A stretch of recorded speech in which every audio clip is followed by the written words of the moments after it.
¿Qué tal, amigos y amigas? Bienvenidos a otro podcast del Lector como Artesano.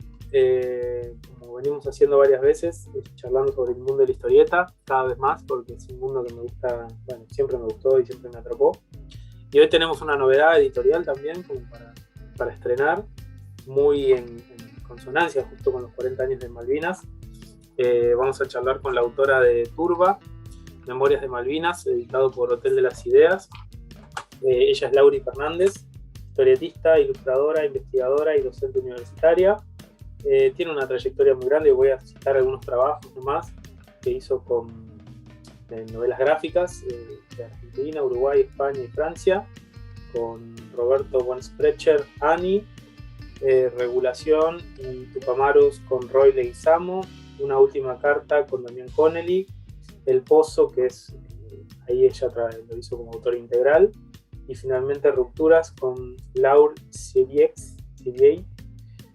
Son algunos de sus trabajos, ¿sí? Y ahora estamos con Turba, recién salido de la editorial. Nada, lo comenté también entre amigos y todo, me parece un trabajo superlativo, así como léanlo, se lo tienen que comprar. Pero bueno, vamos a charlar con ella un rato sobre la gestación de todas estas ideas que están en el libro. ¿Cómo andas, Lauri? ¿Todo bien? ¿Qué tal? ¿Cómo andás? Muchas gracias por la invitación. Gracias a vos por aceptar. Bueno, quería preguntarte algo que ya te lo han preguntado en otros lados y me queda como una segunda pregunta. Vos contás en algunas entrevistas que te hicieron que esto surge de una investigación o un trabajo que venías haciendo del mundo académico, pero bueno, la pregunta que me quedaba en el fondo es, bueno, ¿qué venías trabajando? ¿En guerra, Malvinas, dictaduras? ¿Cómo es ese mundo académico que te lleva a lo artístico o a la no ficción, diríamos, ¿no? Sería un trabajo de no ficción. Hizo trabajo sobre la construcción de imaginarios y la construcción de relatos sobre historia y memoria reciente en historieta. Particularmente lo que fue, digamos, la tesis de maestría y de doctorado estaban más enfocadas en Oestergel, en toda la etapa militante de él, y la de doctorado ya trabajaba, digamos, sobre la construcción, digamos, en el imaginario social de Oestergel y de la obra de él, particularmente del Eternauta, pero también de todas, no sé, Vida del Che, todas las obras que después se resignificaron con una impronta más fuertemente militante en la postdictadura. Entonces venía con esos temas de memoria e historia, cómo se construye esa imagen sobre el pasado. Y bueno, nos había salido un proyecto, era como un intercambio entre investigadores que financiaba la Unión Europea en ese momento. Antes del Brexit estaba obviamente Inglaterra incluida. Y yo había ya terminado el doctorado, entonces tenía ganas de seguir trabajando con memoria, pero trabajar, digamos, cómo se construía la memoria sobre la dictadura, pero también la memoria sobre la crisis, que son los dos grandes ejes que, digamos, venía laburando en ese momento y que más o menos sigo trabajando. Cuando llego a Inglaterra, bueno, muchas cosas pasan, entre otras el Brexit, y empiezo a ver algunas cuestiones de cómo se construía esa memoria sobre Malvinas, ¿no? Y darme cuenta que, bueno, no estaba presente como para nosotros, digamos, eran como diferentes tipos de construcción sobre ese pasado bélico, ese hecho bélico. Y dije, bueno, ¿qué tal pensar Malvinas como algo independiente de la dictadura? Si bien tiene mucha relación, por supuesto, pero también tiene como algunas complejidades muy particulares. Entonces ahí empecé a meterme con el tema Malvinas particularmente y darme cuenta que era un montón de material que no había leído, de acá y de allá. Todavía sigo sin leer porque hay un montón de cosas que voy encontrando de a poco. A ver qué investigaciones había sobre el tema allá. Bueno, a investigar y darme cuenta que había como un hueco, una vacancia en cómo se construía la imagen del otro, y eso me resultaba bastante conflictivo. Entonces, bueno, eso era la investigación académica que dio paso a hacer el trabajo. Claro. Y de ahí salen algunos esas puntas que a mí fueron las que me abrieron como un panorama totalmente distinto, que es estos Geoffrey Cardoso o el Lou Armour, no sé cómo se pronuncia, ¿no? Lou Armour. Lou Armour, sí. Bueno, ¿salieron de ahí? Lo pronuncia como puede. Sí. Sí, Jeffrey en realidad lo contacté a través de Julio Aro, que es un excombatiente argentino que lleva la Fundación Adelante No Me Olvides, que es uno de los que, junto a Gabriela Cofisi, que es una periodista, fueron los que impulsaron o empezaron a hablar con las familias para que aceptaran a dar la muestra para poder llevar y comparar esos ADN con los restos que había en Darwin. Entonces, de alguna manera, Julio, a mí me pasaron a partir de una conocida que trabaja en derechos humanos, me pasó el contacto de Julio, yo hablé con él y él me pasó el contacto de Jeff. Fue así como todo un intermedio. Y Lou Armour lo contacté a él y a Dave Jackson, que trabajan en Campo Minado, en la obra de teatro de Lola Arias, a partir de una investigadora que se llama Verónica Pereira, que es una experta en teatro y Malvinas, y ella, bueno, me pasó sus contactos de forma muy generosa. Claro, claro. Pongo en contexto al que no haya leído o no haya ido a ver la obra, porque es verdad que ahora se está estrenando acá en Argentina, pero Geoffrey Cardoso es una pieza clave, ¿no?, en el reconocimiento de los cadáveres de lo que es hoy el cementerio de Darwin. Sí. Y se tomó el trabajo de dejar señas particulares de cada cuerpo y un tratamiento, bueno, de los fallecidos. Fue quien hizo la primera exhumación. Claro.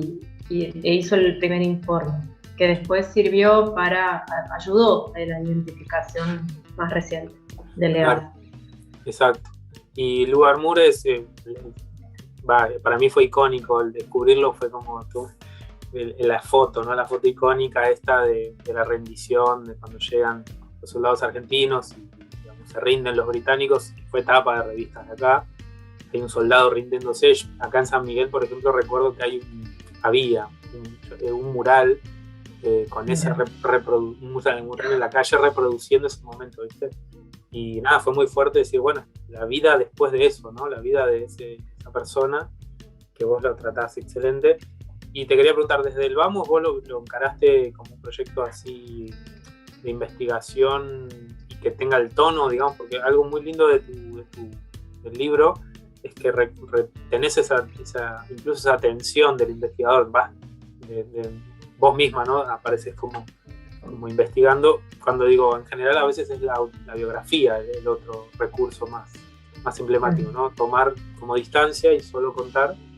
¿Desde el Vamos lo encaraste así, como un proyecto que vos aparezcas y que sea una investigación? ¿O tuviste alguna en el Vamos, en la decisión final? ¿Cómo fue ese punto? Al principio van a ser solo las entrevistas, digamos.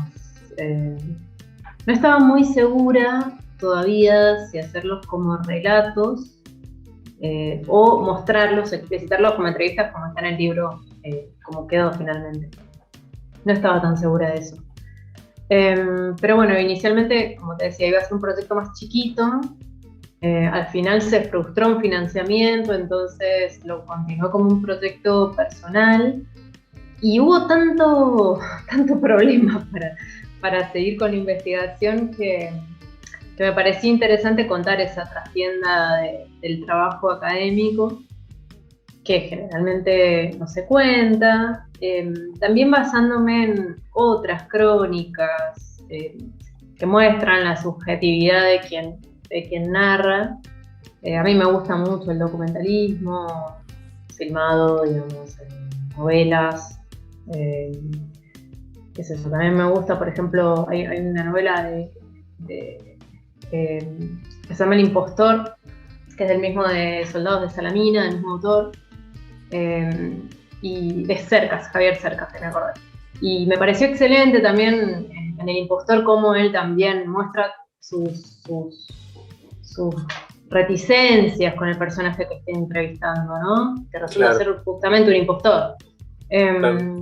Entonces me pareció interesante, bueno, ese incluirme como personaje, no como para hacer una autobiografía para nada, pero sí para hacer como un personaje que hila las historias y que a la vez va como explicitando la subjetividad de quien narra, ¿no?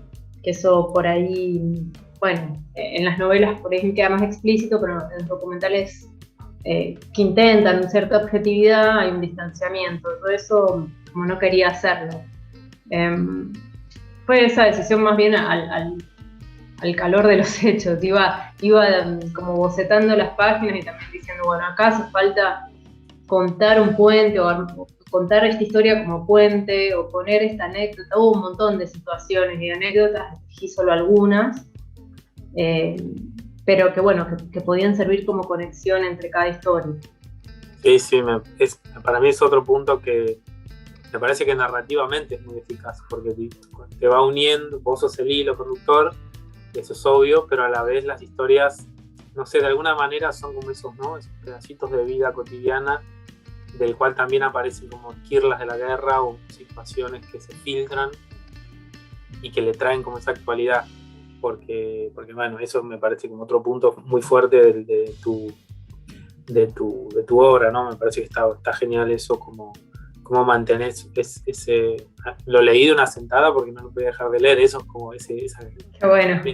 Una cosa como de querer ver cómo sigue, tiene esta cosa medio detectivesca que vos elegiste como poner capítulos con fecha, ¿no?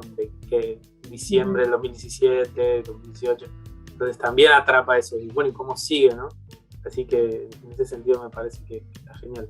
Y sobre las entrevistas, ¿qué fue como ese proceso más? Nada, sé que seguramente lo trabajás, el tema de memorias, y cómo se trabaja con las memorias metodológicamente, pero capaz para una persona que capaz no trabaja esos temas, hay como, me parece, dos grandes temas. Primero, la distancia, a veces que a uno se puede como, ¿no?, emocionar con el entrevistado también, o indignarse, cómo trabajás eso. Y después, si tenías algún método de trabajo, fueron entrevistas grabadas, filmadas, eran, no sé, ¿cómo lo ibas resolviendo? Bueno, sobre la distancia, yo en la Facu doy, digamos, el taller de investigación para tesis, entonces vemos metodología también. Y bueno, justamente lo que tiene que ver con entrevistas, para mí siempre es importante señalar, decir, bueno, esto de la objetividad no es real, no existe tal objetividad, pero sí tiene que, digamos, uno tratar de tener primero una actitud respetuosa de quien vas a entrevistar, por más que vos, digamos, tengas diferencias ideológicas o que tengas ciertos prejuicios sobre esa persona, bueno, tratar de suspender esos pensamientos que es difícil, tratar de ponerlos a un costado y tratar de tener una actitud abierta, sincera, respetuosa, para que esa persona pueda establecer un vínculo con vos y vos con ella. En algunos casos, bueno, te encontrás con que esa persona por ahí tiene más puntos en común o te sorprende con ciertas actitudes que no esperabas, digamos, en base a tu estereotipo, que yo me pasaba de decir, bueno, estoy entrevistando a un general, me imaginaba un militar así súper amargo y antipático y como súper cuadrado en su forma de pensar, y me encontré con una persona totalmente distinta, que es Jeffrey, ¿no? Digamos, te vas encontrando con ciertas situaciones y me parece que si vos no tenés esa apertura y no tratas de suspender justamente ese prejuicio, esos presupuestos sobre la persona que vas a entrevistar, ya partís de un problema y de una imposibilidad. Ya te estás obstaculizando el poder llegar a una verdadera entrevista. Y otra cuestión con lo de la metodología de trabajo, nunca es una sola entrevista. Yo lo que hago siempre es un primer encuentro presencial, en todos los casos. Para mí eso es súper importante. Se graba en audio, generalmente no filmo, a veces tomaba fotos, pero en general me basaba más que nada en la memoria para volver a dibujar. Porque aparte eran personas muy caracterizables, digamos, trataba de encontrarles sus rasgos más generales y no son exactamente así, pero me parecía, digamos, como es una interpretación también decir, bueno, es esta la construcción que en mi memoria ha hecho esta persona. A veces eran bastante precisas cuando las comparás de la foto, otras veces no tanto, pero bueno, se acercan bastante. Y después hacía una serie, en el caso de los que, particularmente de los que viven lejos, lo que hacía eran como pequeños audios de WhatsApp, o nos llamábamos por teléfono, nos escribíamos por mail, lo seguíamos como, digamos, repreguntando, continuando la conversación por esos medios. En la historieta está todo simplificado en una sola entrevista, pero bueno, a veces son varios encuentros los que vas sacando esa información y después seleccionando lo que querés contar y lo que no. En general, lo más interesante a contar, más que... Como una síntesis, hacías como una síntesis de las Sí, entrevistas. en realidad trataba de mantener siempre las frases, casi el textual de lo que ellos me decían. Claro. Lo que yo seleccioné me parecían como las partes más interesantes, más ricas o digamos más como diferentes a lo que uno suele escuchar, era lo que yo rescataba, digamos. Siempre hay digamos, como un entrar en calor, podría decirse, o en empezar a conocer a la otra persona, que al principio, bueno, el otro también te está como midiendo a ver qué pensás, a ver si lo juzgás, y ahí te va midiendo a ver si puede confiar en vos o no, digamos. Entonces, bueno, también hay al principio como nunca te va a tirar, digamos, lo que realmente piensas en el comienzo. Claro. Tiene que darse como ese espacio más de apertura, ¿no? Como Sí. Sí, confianza. lleva su tiempo, digamos, nunca es en un solo encuentro. ¿Y leyeron alguno de ellos? ¿Leyó esto ya? ¿Se los compartiste? Sí, yo se los pasé, bueno, yo no les pasé todo el libro completo, pero sí a cada uno le pasé su capítulo antes de la publicación para que lo revisaran, por si querían cambiar algo, porque en algunos casos había pasado 3 años desde la entrevista hasta que se pudo publicar. Los cambios fueron muy menores, más que nada por ahí algunas cuestiones técnicas, o decir, bueno, no, fue en tal lugar y no en este, digamos, cuestiones que por ahí en el audio habían quedado medio raras y no se entendían bien. O cuestiones más técnicas en el caso del equipo de antropología forense, ¿no? Alguna explicación de las metodologías de trabajo que ellos tienen, que me parecía que estaba bueno contarlas. Pero bueno, sí, cada uno leyó su capítulo, lo analizó y lo devolvió y me dijo, bueno, esto sí, esto no. Nunca fueron, como te decía, grandes cambios. Y ahora que lo leyeron completo, sí, ya hay 3 que lo leyeron completo. A los ingleses, a ver, tengo que mandar a un par de los ingleses. Pero sí, la verdad que bastante bien. Yo tenía un poco de temor, digamos, de cómo iban a verse en contraste con las otras historias, pero hasta ahora todo muy bien.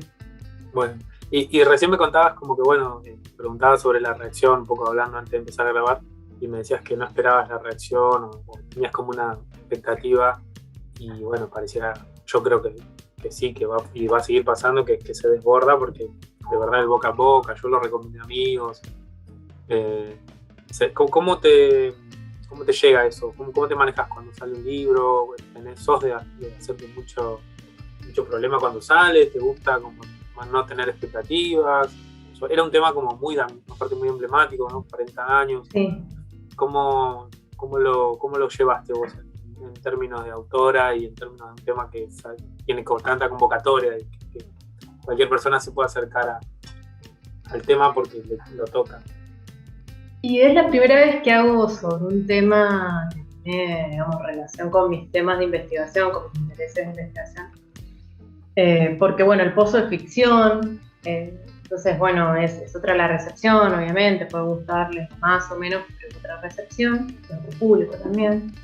Y esto, claro, es un público mucho más amplio. Algo parecido pudo haber sido cuando hicimos la historieta sobre la fuga de los Tupamaros, pero de todas maneras yo no era la guionista en ese momento. Había participado en la investigación, pero no hice guión.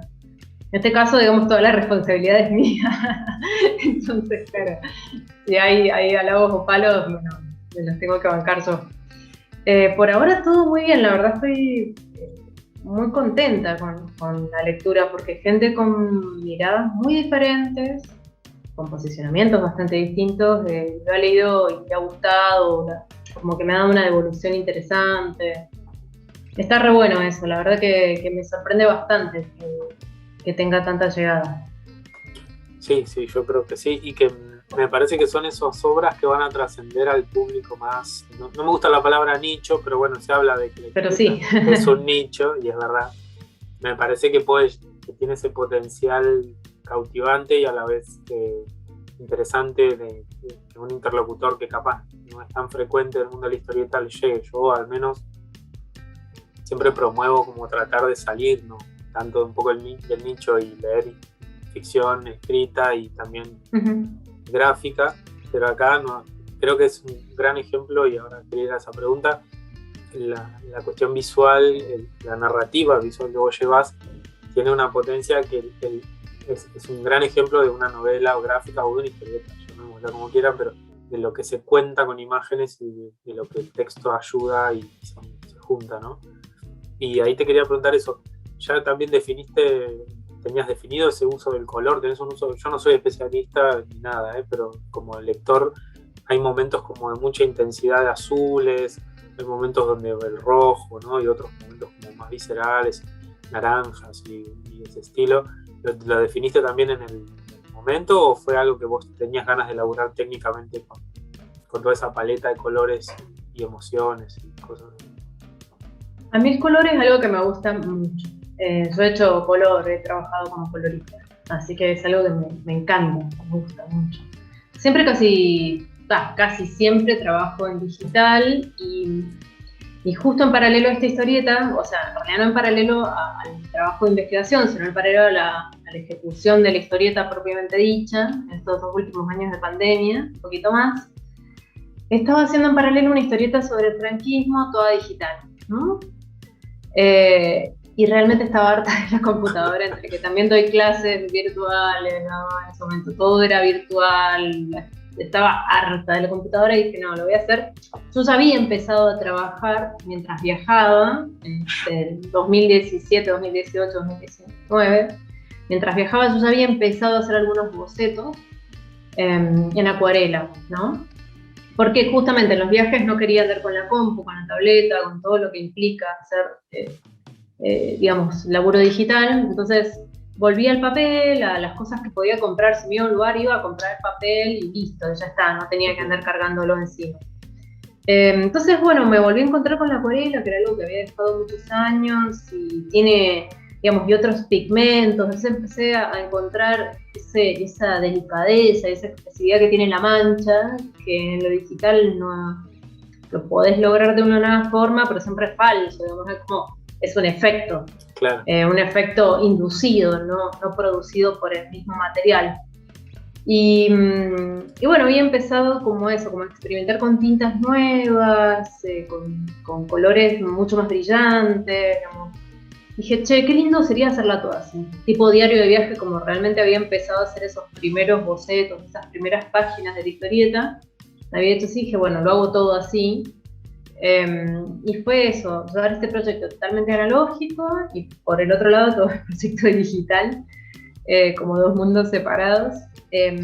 Y bueno, eso también me parecía como que era muy amable pensarlo como, y coherente, digamos, con la idea de crónica, pensarlo eso como un diario de viaje, que hay un montón de referentes sobre lo que es digamos, el artista viajero, o el cronista gráfico, el cronista de guerra, viste, que iban con su cuadernito y su tinta o su microfibra y sus acuarelas, y bueno, resolvían rápidamente el dibujo casi bocetado, bien suelto.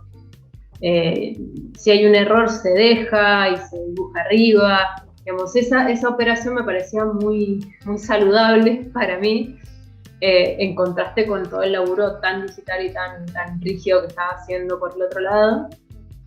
Pero también me parecía coherente con la propuesta de crónica, que tuviera como esa naturaleza o ese clima de diario, ¿no? Sí, está bueno. De viaje. Está bueno lo que decís. Sí, me acuerdo en una entrevista dijiste que te había costado, ¿no? Laburar eso de sacar el error o sacar... Yo no los vi los errores, pero entiendo que el dibujante puede encontrar, claro, como cosas que le falten o que no estén, pero me parece que ahora que lo pienso, que lo decís... Sí, más que errores hay una cosa muy linda que es el trazo fresco, ¿no? Del boceto, dibujar casi directamente con la tinta y tirar la mancha. Y obviamente sí, lo que vos me decías del color, sí, yo en el pozo también lo trabajé nada más que en digital, pero acá había como una decisión cromática de que este capítulo va a ser primordialmente magenta, en los cianes, en los marrones, sí, porque tenía que ver un poco también con la historia, y la del Warmouth que vos decías, bueno, tiene que ver mucho con el mundo clásico, porque él también es profe de historia del arte, entonces siempre refiere al pasado de la antigüedad clásica, entonces me parecía interesante jugar con toda esa mitología, con todos esos símbolos. Después el de Dave Jackson es una zona marítima, súper fría, entonces tenía que ser como esos celestes, esos cianes potentes. Había otra que era en Newcastle, que era una parte como que es muy verde y tiene un montón de naturaleza, entonces bueno, el verde tenía que primar, bueno, habían como esos juegos cromáticos que era para darle, bueno, y en la última historia también el juego con los cianes y los magentas, que tiene que ver con el azul de Malvinas, y también el magenta para darle una calidez, bueno, había algunos juegos cromáticos en ese sentido. Sí, a mí visualmente también me generó como mucho, muy movilizante leerlo y bueno, con la composición, digo, está genial y te lo vuelvo a decir, me parece que es un laburo que, me acuerdo hablando con Marcelo Pulido el otro día, yo le decía que bueno, que ¿qué querés ser cuando seas grande? Es un libro como lindo para que en una escuela pueda estar y que los chicos lo puedan leer, y este es lo mismo porque es un libro que abre de una manera, invita a entrar al tema de una manera y con una empatía hacia el otro, abrís la idea de la guerra para todos lados, la guerra golpea a todos, los que ganan, los que pierden, digo, no hay nadie gana en una guerra y me parece como documentalmente excelente y a la vez con un mensaje repotente. Así que nada, para felicitarte de nuevo, ¿no? Y después te quería preguntar, como en general las entrevistas del mundo de la historieta las cierro siempre preguntándole a la gente que hace mucho que está, ¿no? Vos tenés mucha obra hecha, conocés otros mercados, otros contextos. Y bueno, ¿cómo ves a la historieta argentina, a la producción, si querés, de historieta acá, que hablábamos el otro día con Marcelo Pulido y decíamos, bueno, la economía argentina la verdad que bien no está, pero las editoriales, por suerte, toco madera, siguen sacando publicaciones, pareciera que hay, ¿no?, un mercado que está esperando cosas, que se venden, para volverán quizás los eventos y eso también quizás traccione mejor, pero ¿cómo ves vos la historieta de estos últimos 10 años y los próximos años? Como si me la tuvieras que resumir. Bueno, los últimos 10 años son mucho tiempo en la historia de este país. Menos. No, a ver, hubo una reactivación súper importante a partir del 2008, 2007, ¿no? Más allá de que ya había una leve, un crecimiento paulatino, pero sí, hubo una reactivación importante a partir de esa época. Yo empecé a publicar en el 2011, bueno, la primera novela gráfica, pero ya había empezado a publicar algunas cositas 2009, 2010. Y bueno, fue notorio, ¿no?, el crecimiento de las editoriales independientes. Ahora lo que tenemos, dos cuestiones, o sea, a ver, por un lado, hubo un primer golpe muy fuerte en el 2016, más que nada porque hubo un repliegue en las editoriales, en los manuales, hasta el 2015 había mucha actividad relacionada a educación, relacionada a producción, y bueno, en el 2016 replegó muchos proyectos, de hecho bajó mucho la producción. Si vos ves, por ejemplo, las cifras de producción del año 2013, en Historieta Nacional tenías promedio, por ejemplo, no me acuerdo si era Llanto del Mudo, en ese momento todavía estaba, creo que había sacado como 30 libros ese año, una barbaridad, ¿no? Un promedio de 2 libros por mes estaban sacando la mayoría de las editoriales, o de 1 mínimo. En 2016 hubo un repliegue muy violento. Entonces, bueno, hay algunas editoriales, por diferentes motivos, pero principalmente económicos, dejaron de publicar, de producir. Y después, bueno, nada, salimos de eso, empezamos a recuperarnos, pandemia, ¿viste? Que en un punto hubo mucha lectura, pero también, bueno, hay que producir, digamos, en ese contexto de pandemia, hay que sostener una editorial. Algunas les afectó muy bien y se vendió un montón.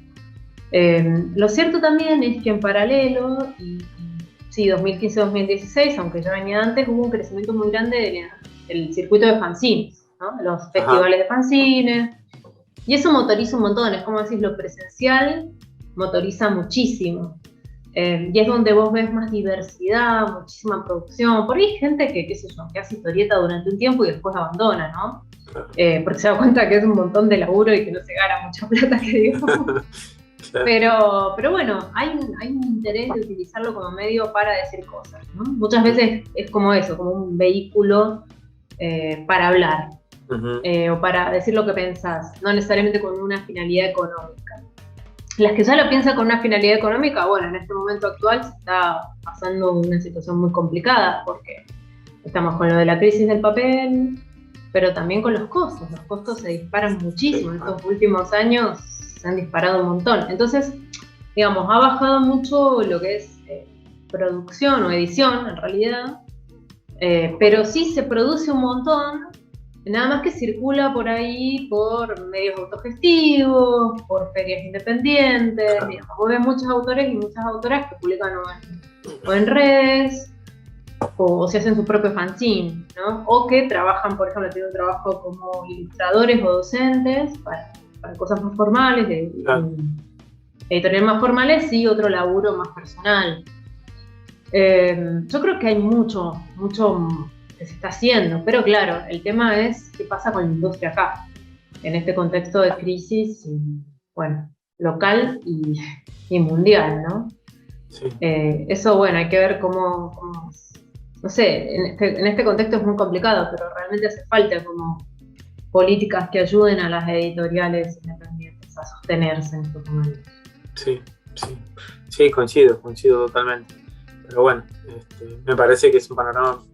A mí me queda como no sé si soy yo muy optimista o algo, pero me queda como una imagen como que de una crisis tan mala que se sostengan algunas editoriales, que de verdad que mencionaba Llanto de Mudo, y sí, es una pena todo, pero yo honestamente pensaba que otras podían caer, y más o menos después de los años del gobierno de Macri y la pandemia es como un combo constructivo, ¿viste? Sí. Entonces, bueno, que sigan, y que sobre todo que se siga como este circuito, ¿no? Buscando su lugar a veces más under. Me parece que es una forma de sobrevivir re interesante de mirar, ¿viste? A nivel cultural, a nivel mercado y todo.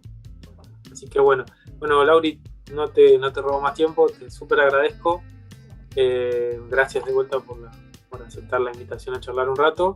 Y a los que nos están escuchando, recuerden, Turba, Memorias de Malvinas, por la editorial Hotel de las Ideas. Se consigue en el local de Hotel de las Ideas, en comiquerías, virtual, mercado libre y demás. Bueno, te saludo, Lauri, un abrazo. Muchísimas gracias. Gracias a vos, nos estamos viendo.